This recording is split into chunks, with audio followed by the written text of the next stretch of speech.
Hello, dear student. Now start our third unit, that is second law of thermodynamics.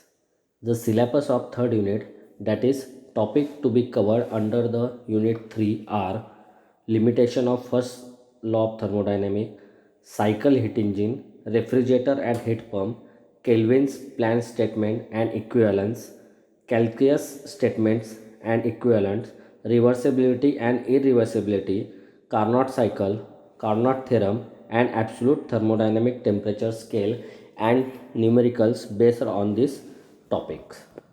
Now start our first topic, that is limitation of first law of thermodynamics.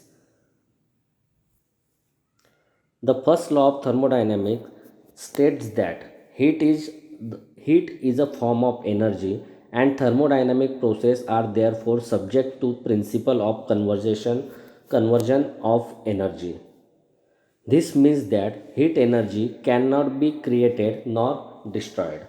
The first law of thermodynamics relates to the principle of conservation of energy, according to which the total energy of an isolated system is conserved. It leads to conclusion that all forms of energy are equivalent as well as convertible. That is, if one form of energy disappears, an equivalent amount of some other form of energy must appear. In other words, as far as first law of thermodynamics is concerned, all processes are possible provided the total energy balance into and out of the system is same.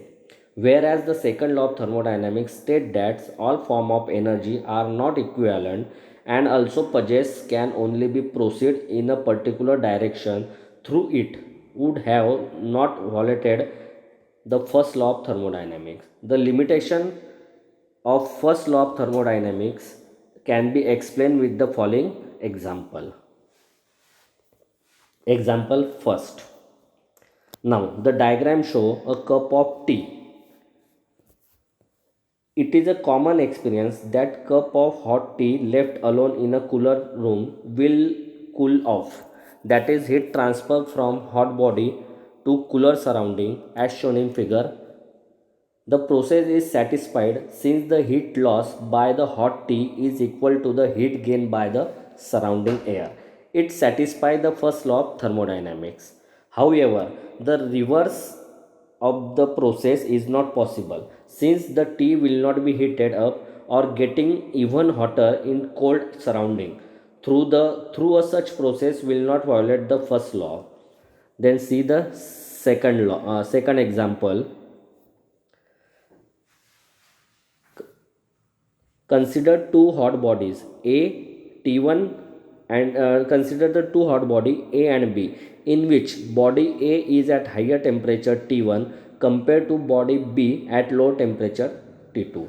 Referring to figure, if these bodies A and B are brought in contact, the heat energy will transfer from body A to body B, and in process body A cools down and body B will be heated up till the thermal equilibrium is established. Body A loses the heat energy Q while body B will gain the same amount of heat energy in absence of other effects. However, it is experienced that heat never flow from low temperature body to higher temperature body. Through it would not violate the first law of thermodynamics. Then see the example 3, Joule's experiment. Consider a paddle wheel arrangement as shown in figure. When the weight falls, it supplies the work energy equal to its potential energy to the paddle wheel and causes to rotate it. This causes the fluid to heat up due to friction between the paddle wheel and the fluid. The heat energy is generated equals to work energy supplied and the first law is not volatility. However, in practice, the reverse process is not possible, that is, rising the weight by transferring the heat from fluid to paddle wheel, though it would not violate the first law of thermodynamics.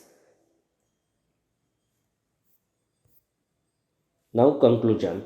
From the above example, we notice from our experience that The process can only take place in a particular direction, but this process cannot be reversed.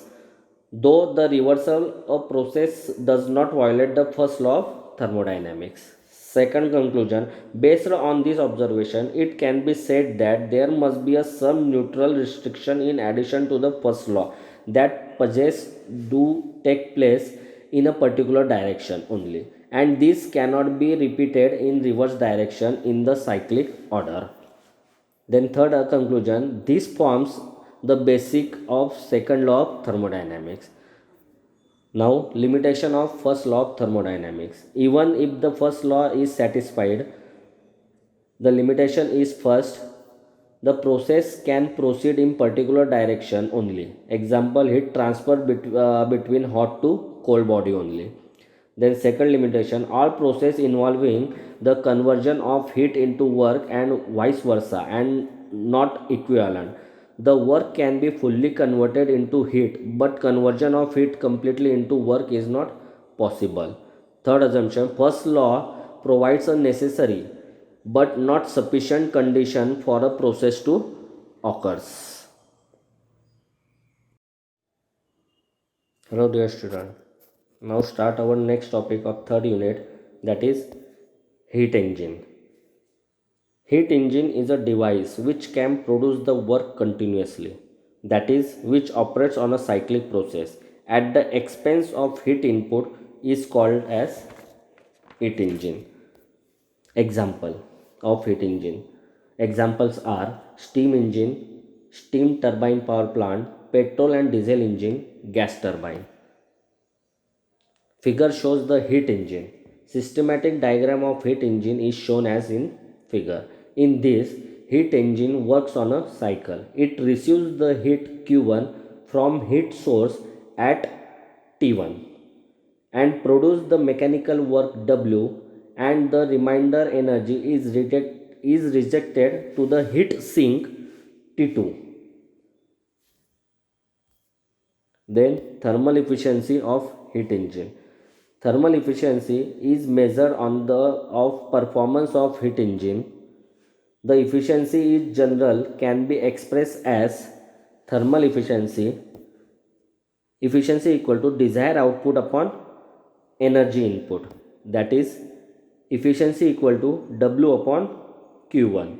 W is your work done, that is Q1 minus Q2 upon Q1, that is efficiency equal to 1 minus Q2 upon Q1. This is the formula of thermal efficiency of heat engine.